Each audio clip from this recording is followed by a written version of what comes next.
Hey, software developers, what is going on? I'm the Savage Coder, and welcome to episode 29. In this episode, we're going to make a round trip to our API from React, and then we're going to refactor it so that we don't have to always get our tokens and set up the client and do things over and over and over again. We'll make like a main engine that does that for us. But first we'll do it simple so that it's easy to understand, and then we'll make it a little more reusable and friendly to call. So with that, let's get it go.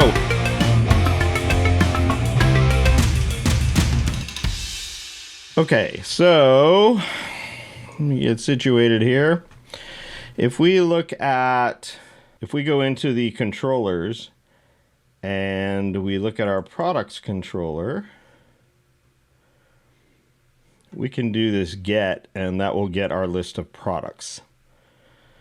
In order to call this, though, because we have our authorized attribute on it, we're going to need to send a valid token. Well, in our last video, we got the token. So let's jump back to our React code. And in our login TSX, under views login, I'm getting an error there because I need to npm install. I always start with a fresh copy here, and I don't bring over the node modules because it takes too long to copy, so that's why you'll see me doing this in a few videos. All right, while that runs, we made our call to our API token endpoint, and we have our token in result.data.token.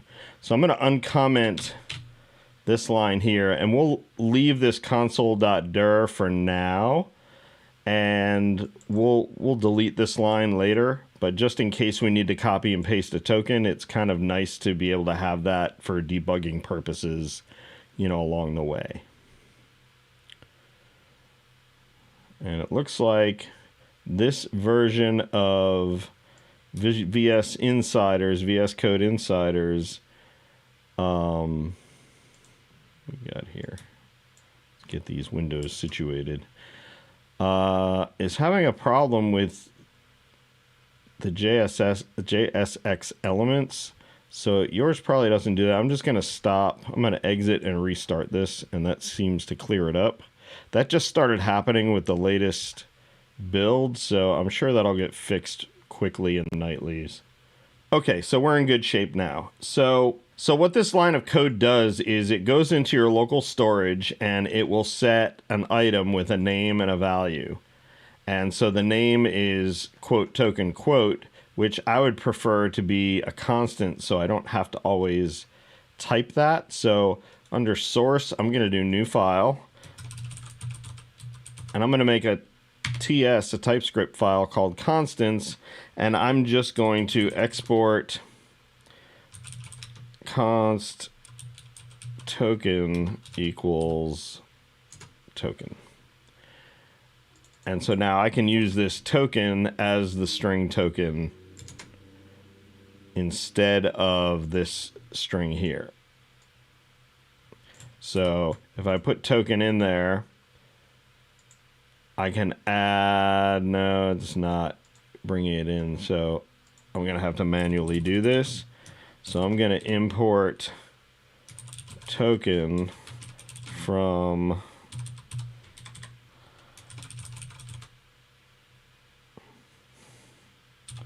I think that's right. Does it not like one? Where am I? I'm inside log. Oh, I got to go up 2. That one's login, that one's views. There we go. So now that I brought token in, I can use that here. Awesome. So if we run this code, I can show you where that is. So if we go to login and go to inspect. So I'm going to go ahead and run the login. So if it worked, It did not work. Connection refused probably means I'm not running my API. Bad savage coder. All right. So if we go back, let's clear that out. And we run it again. And again, we'll clean up all of the weird errors that we're getting so that it's all properly handled, but I'd rather get through some major points first. Okay, so here's our token. So we know the token ran and or the code ran and returned us a token. And so the fact that we're seeing it in this console.dir, the local storage set item must have run, right? So let's verify that.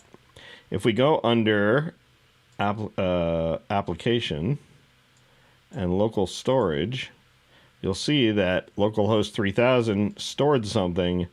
The key is token and the value is that, right? Key value. So we can retrieve that from local storage anytime we want. And that's locally stored here in the browser on the client machine. So now let's go ahead and after we log in and we've set our token, let's redirect back to the home page. Just because I'm a little new to React Router 6, I want to see if they have a different way of doing it than we used to do it. And so if we go to reactrouter.com, so on this React Router page, if you go on the left to tutorial, it talks about navigating programmatically here. And if we scroll down to the section, and we can jump quickly on the right here to navigating programmatically, we can see that there's a hook called use navigate that is part of the React Router DOM, which we already have. And all you've got to do is pass that method the actual route, and it will navigate the user. So we're going to try that. So let's go back and add use navigate. We'll do a const navigate equals use navigate. And if I hit tab, then it will have brought in the React Router DOM use navigate, which is what I needed. And now I can just use this navigate down here and say navigate to slash should work actually, because I want to go to the home page. So let's go back to our app. Let's log in. And it bounces us back with our token in the store, in the local storage, and we're back now to our home page.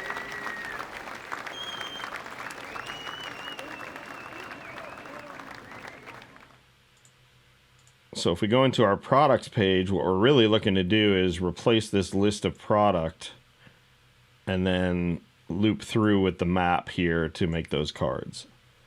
So couple things. First thing we want to do is we want to create something that's going to run once when this page loads. And what it should do is check to see if you are logged in. And if you're not logged in, then redirect back to the login page. Now, we'll probably want to redo this with the React Router 6 because it will have that functionality built in. But until we get to that, this is how you would manually do something like that. So to do that, we're going to use useEffect from React. So I'll do this one manually. And, oops, for some reason I'm not typing here. Try that again. There we go. And what useEffect does is it is a hook from React that allows you to run code based on some dependency. So if that dependency changes, the code will run again. Kind of like watch this, and if it changes, then run this function. But the nice thing about it is you can give it an empty array, and since it starts the first time with nothing created, then the dependency doesn't exist. So if you start it with an empty array and the dependency doesn't exist, then it will create an empty array dependency, which on subsequent re-renders, it won't change because we're not actually watching any specific variable for changes. We're going to create use effect, and it's a method, and it takes a method.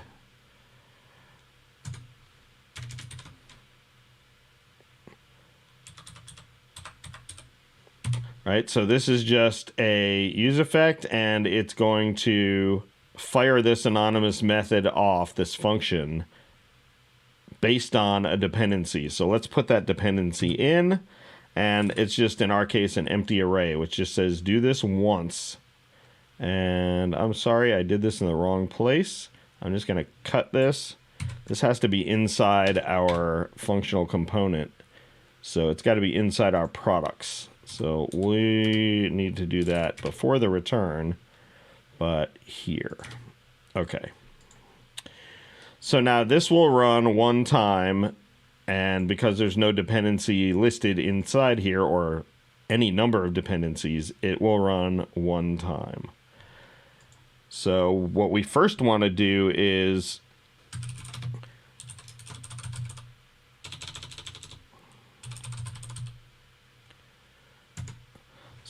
I'm going to use the well, that's not right, but let's see what it does. All right, so I just use the GitHub Copilot to help me write this code, but basically it's saying go into local storage and get the item called token. Well, we don't want to use a string. We have our token from constants. So I just added that in. So import token from constants, just hitting tab brought that in. And so I'm saying go into token, and if you find one, if it's not null, then let's just say you're authenticated. And that doesn't mean that the token's still good. That'll get determined when we try to access the API, but let's just say if there's something in this local storage key, if there's a value in there, then we probably already logged in and put a token in there. So we'll say if not is authenticated, right? We went there and it was null, then we want to redirect to the login page. And so we're going to do the same thing we did before with our navigate. And we'll bring that in from, if we use this icon here, it will bring it in from React Router DOM. We want use navigate though, not use navigation type. And so now we've got our navigate, and we can say navigate to login. So because this hook is dependent on another hook, navigate is a required dependency. So let's save this and let's go into our browser, and I'm actually going to delete the value that we set when we logged in. So I'm going to go to application. I'm going to right click this localhost 3000 and do clear. Right, so now there's no local storage anymore, no keys or values here. So now if I navigate to this page, it should see nothing there, and send me over to the login page. So I can no longer go back to the main page. It sends me right here to log in. But then if I log in and I'm valid, it goes to the main page and it's no longer invalid because there's a token there now, so it doesn't do this navigate line. So our use effect is working really well so far. So the other thing we want use effect to do is to say, if it is authenticated, then go ahead and make this API call. Well, the API call is very similar to the call that we did back here in the login page. So I'm going to copy that and paste it in here. And if we look at our API, right, it's just a simple HTTP GET with no parameters. So I can change this now from post to GET, and the endpoint is API products, right? Because the route is API / name of the controller, which is products. I can change that to products, and there is no body with that. And we can add in this guy. And for now, we're just going to do a console.dir with result.data so that we can see it. So as long as we're authenticated, go ahead and await an Axios get. So a couple of errors here. First, can't find Axios. So let's import Axios from Axios. That added this guy up here. And then the await is underlined because I'm not in an async function here. And we're not really allowed to do async calls inside of useEffect directly. So there is a way around it. What we can do is I'm going to remove this code, and I'm going to go up to the very first line inside useEffect, and I'm going to create a nested function. Oops. And we'll call this get products, or get initial products. And it is going to be an async method, and then we can do this stuff in here, right? So that is fine. So now our await is inside this async method. So we have to call this method after we authenticate. So here we just call it. And so technically this is a synchronous call, but it calls a method that is async internally, and that's okay. Kind of a little weird workaround, just because of the internals of the way that useEffect works. You gotta jump through those hoops. So it'll come in here, it will set up this method, but it won't run it, right? Because nothing has called this method. So it'll just kind of say, okay, I know about this, but I'm not going to do anything with it yet. Then it's going to come here and it's going to get the local storage. It'll navigate away if you're not logged into the login page. If you are logged in, then it'll just fall through to get initial products. Get initial products will run this async and console dir our products. So let's save that and let's check that out. So I'm going to open up my console here, and we're going to refresh, and we got some errors. Let's see. First one is a warning: each child in the list should have a key prop. Well, we can fix that real easy. All that means is when you do a product.map, the very first item in here is going to need to have a key. So we'll just say key equals, and product has an ID, so we'll use the ID. And that just gives React an internal way to keep track of this list so that it knows how to differentiate one item from the other. It doesn't know what makes a product unique. So you can use anything that you have that makes it unique in our case. All right, so now that was good. So it looks like it called out to API products and got a 401, which is unauthorized. The reason for that is simple. We called Axios.get and we called the API.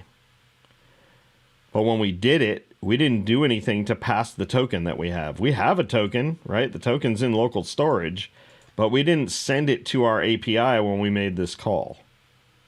So we actually have to add to this call some headers.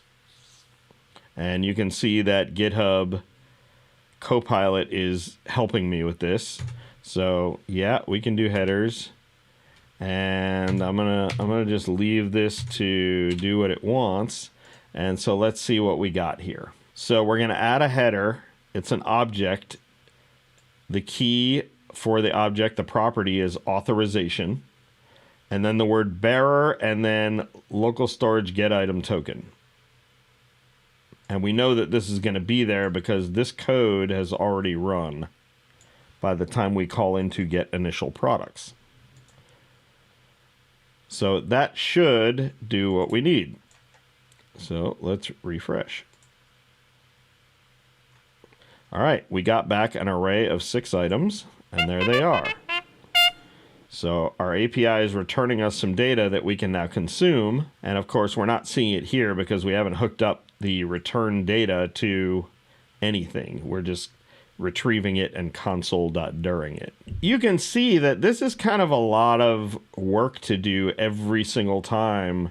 We have to add these headers, we have to get the authorization, and then we have to do something with it. So I guess let's hook up the page and then we'll look at how we can refine this and make it easier to reuse across other pages. So if we look at our code, we can see products.map does what we want. So if we can load this products variable, which is a use state, it's an array of product, right? If we can modify that, then it should automatically show us what we need. So I think the first step to doing that is to get rid of this hard-coded constant list. We don't need that anymore. And we don't need these comments inside this formatter. So now really what we need to do, we don't need props. So we're going to get rid of that. And so what we want to do here is, instead of just console.during our data, result.data, we want to call setProducts for our result.data. So now when we get back our results, if there are results in there, we call setProducts. This no longer defaults to a products list. It's going to default to empty, an empty array. And so now our products will get set by our API result. Let's take a look at what that does. All right, looking good.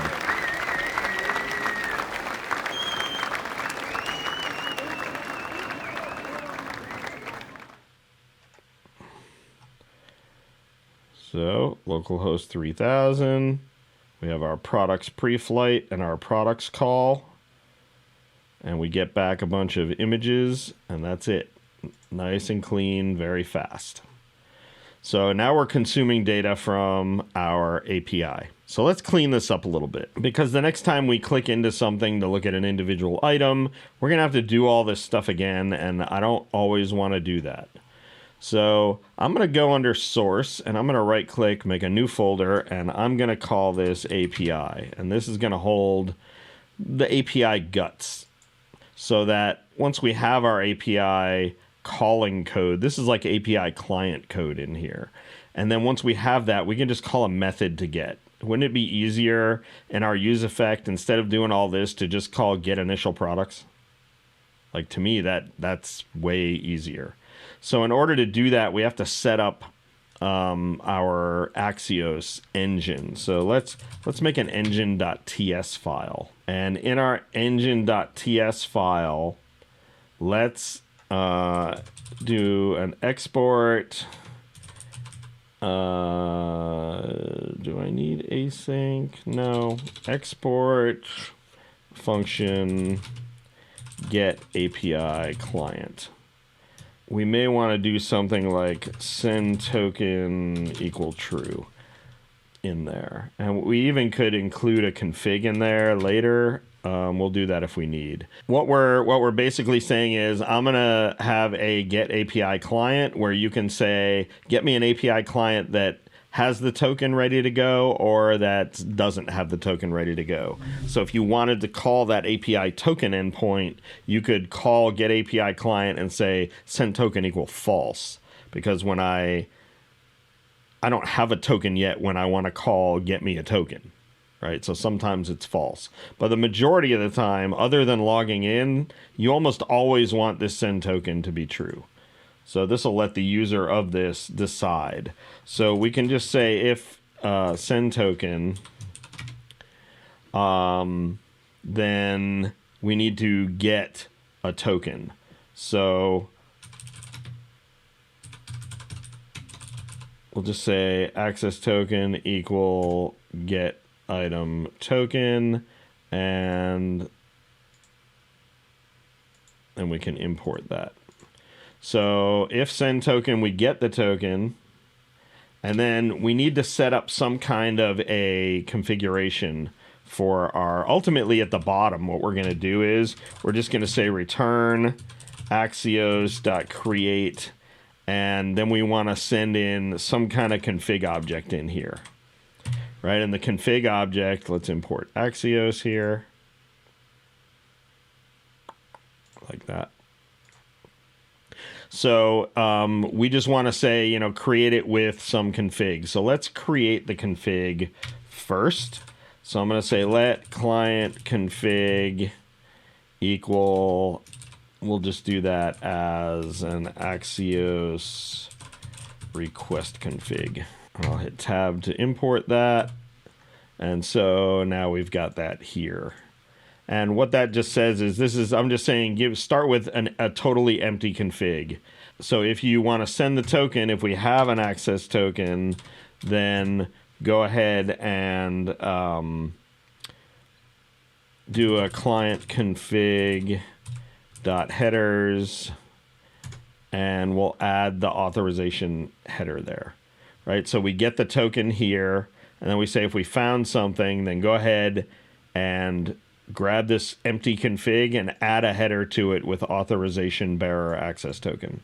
And then we want to use this client config here.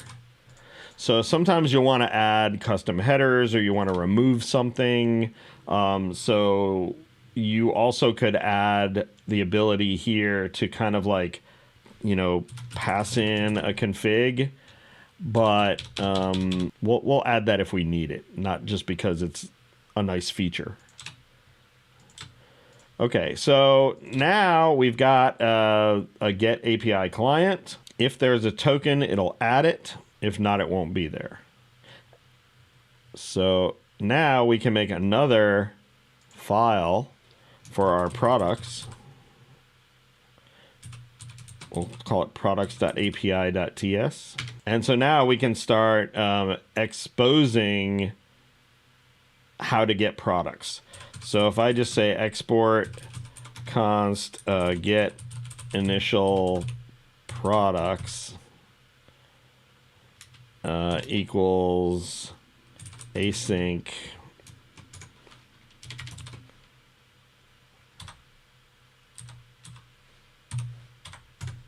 then inside there I can put a try catch,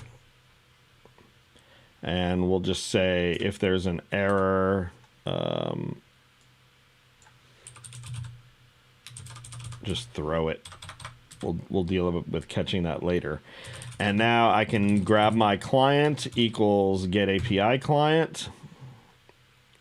So we can import that. And then, so that's kind of what I want, but not exactly. So let's look at our API for our products.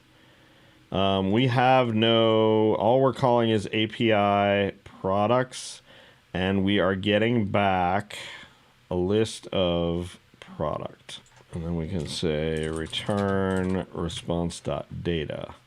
Response.data is any, so we should be able to say that this is an array of product array. And I'm just using that model from this product TS, which describes our product.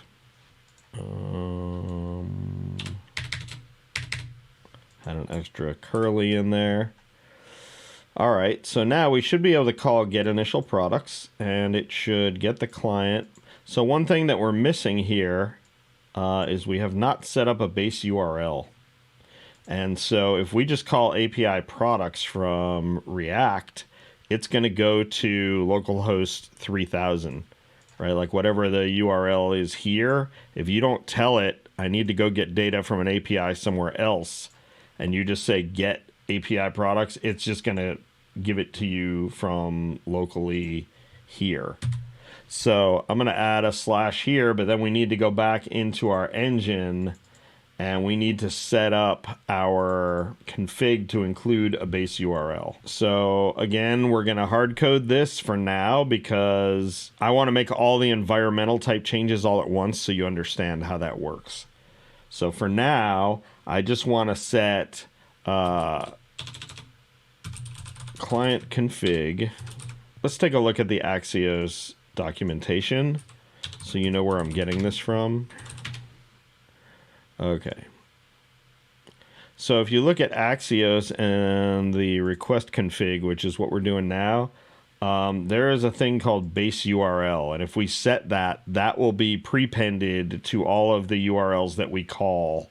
So we need to set an object with base URL. So that's where I'm getting this from, where I just want to say client config equals, and we'll just add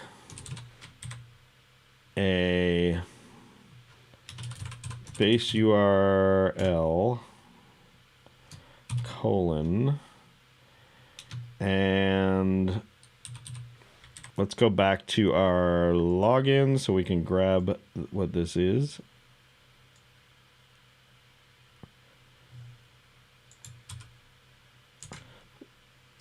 So that's our base URL, and then we'll end it with a slash. And so we're going to basically, these 3 dots is a spread operator. It just says take this object and copy it into this object and assign it to client config. So client config will be a new object with a base URL in it. And we really could, let's combine these 2 lines.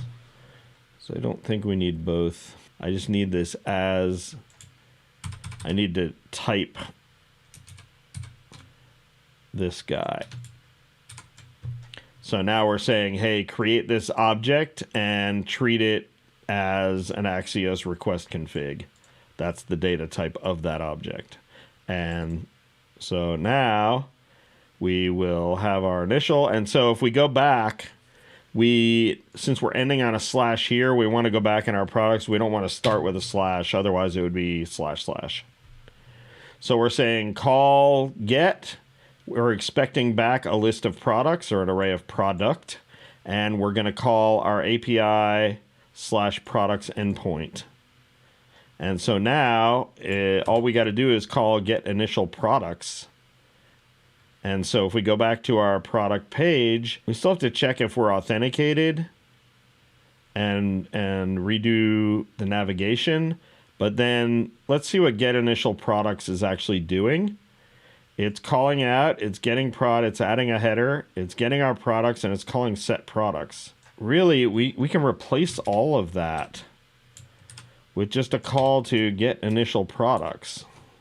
And we have to await that call because it is asynchronous. And that's going to return us, right, our products. So really what we need to do is just kind of say, you know, if products, then set products. And then we can get rid of all of this code. Expression of type void cannot be tested for truthiness. So what that's saying is this get initial products is returning a promise of void when it really should be returning a promise of product list. So all we got to do is say that this method returns a data type of promise of product array. And so now it still says promise of void. Why? Get initial products. Oh, here's the problem. I named this get initial products and I named this get initial products. They can't have the same name because then it just calls itself. All right, so let's just change this to get all products because that's really what it's doing right now, and we'll rename that when it's more suitable. And so this will be get all products. We no longer need Axios here, so I can import get all products. We could do that from API / products API. All right, let's try this again. So .. / will put me from products into views. I want to go up one more and then to API and then products.api. I don't know why that worked when I retyped it, but I must have had a bug in there. Looks like we're getting everything back still. We look at our network. We're doing good. We get one call and we get all of our stuff back. By doing this engine and adding an API layer to products, when we actually need to use products at any time, we gain the ability to just call something like, you know, get all products and just keep coding. I don't have to think about Axios. I don't have to think about tokens. I don't have to think about anything. And what we eventually will do in the engine here is we can add in a interceptor, and we can intercept the response back so that if we ask for something and it gives us a 401 back, we can bounce back to the login. We can do things like that all at the engine level, and we don't have to deal with that on every single page when we make a call. The products API.ts, you could do this code. You could add the get API client and then make the call on each page. That's still cleaner than adding a base URL and adding a token. So I'll leave that up to you. You could just do these two lines in place of this one line here. I just kind of like the way that this grows as this file ages, and as more things get added, I think it feels more natural to read without all the extra, you know, Axios looking code in there. The downside of it is that you're going to have to add one of these exports for every API endpoint in your backend so that you're wrapping it up nicely and handling it all nicely. But I think it's a pretty fair trade-off. But that's just what I like. Feel free to just use the get client, you know, .get, and you'll just put the data type that's going to be returned here, the URL after the base URL in these quotes, and then just using the data that comes back. And so I think this is a pretty elegant solution. We are at the point now where I think we're fairly close to parity with our MVC app. And so I'd like to jump back into how to secure all of these secrets and how to secure things that you don't want to check into Git, how to make this movable between environments so that you can use this in dev and QA. And maybe we'll even do an episode where we take this stuff and send it up to the cloud just so you can see it all run, not just on your local machine. So as always, practice, practice, practice. Hopefully this was good stuff. Subscribe if you found it helpful. Thank you. Thank you, thank you, thank you. And let me know if you have any problems. My social media is below. You can leave comments in YouTube, and I try to get back to those fairly quickly, within a couple days at most. That's it for me for this episode. I will see you online.